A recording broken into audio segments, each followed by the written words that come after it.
Now, the third line of defense is the acquired immunity. So, this is what is given in the NCERT. NCERT says immunity is of two types, innate and acquired. And two lines of defenses, first line and second line of defenses are part of innate immunity.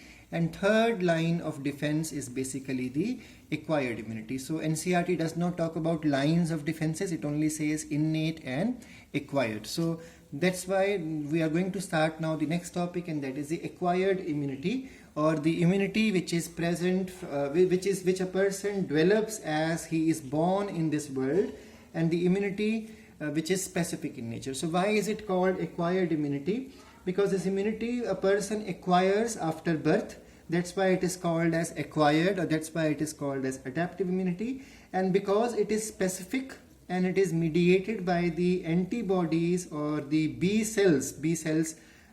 Remember, there are possibility T cells helping in B cell, but the reality is acquired immunity is provided by the B cells. So because it is specific in nature, that means it is able to recognize microbes, it is able to recognize or distinguish between bacteria from virus, from fungi. So it is able to distinguish, and every microorganism will be fought in a different manner.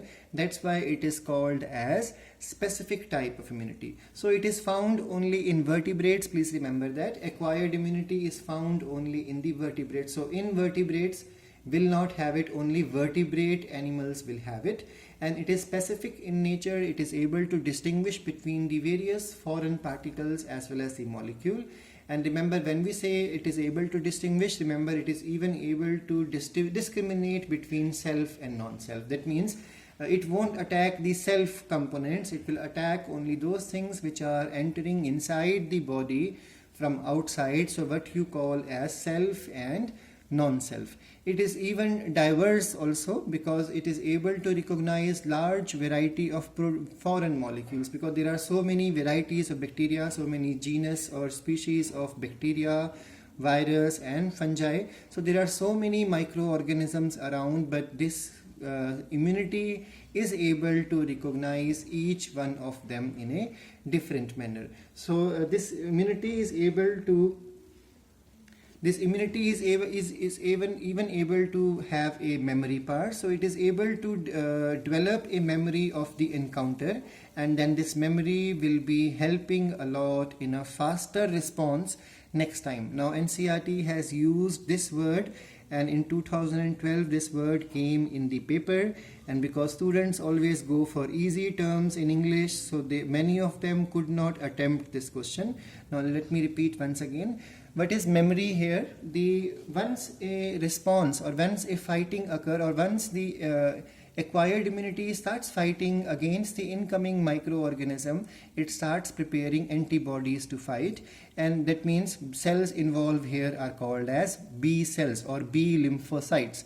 Now B lymphocytes, when they are fighting, they prepare a good number of antibodies to fight, and then they prepare some cells which are called as memory cells. Now memory cells can survive for years, and their function is to keep on circulating in the blood system, and whenever anytime there is a breach and a similar type of microorganism try to enter inside, they are able to recognize, because they have the memory to recognize that last encounter.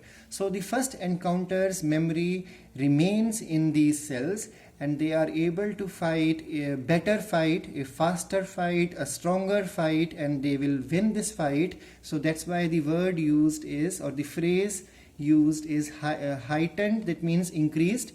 Anamnestic means secondary response. So the first response will be always a slow and a weak one, and the next responses will be faster and quicker and stronger, because reason is memory. So remember, first response is always without memory, and then it will develop the memory for the first time, and that's why all other responses or all other encounters will also always be the stronger type of responses. I hope this point is clear to you.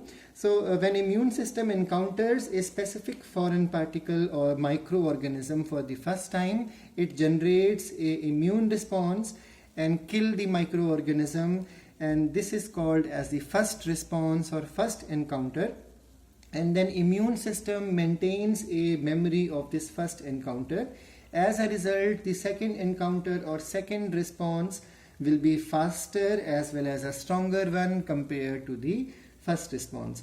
The cells of the immune system, now the cells which are present in this immunity are called are the pluripotent stem cells, which are present in the bone marrow.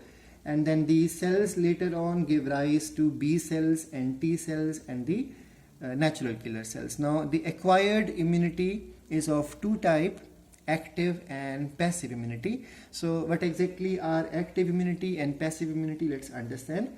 So the immunity which a person develops is called as the active immunity, and the immunity which is given to a person from outside is called as the passive immunity. So when a person's immune system works, that means there is active process going on, it is called as active immunity. And when the person is administered with immunity or components to provide immunity from outside, that means it is prepared by somebody else or some other animal, it is called as passive immunity.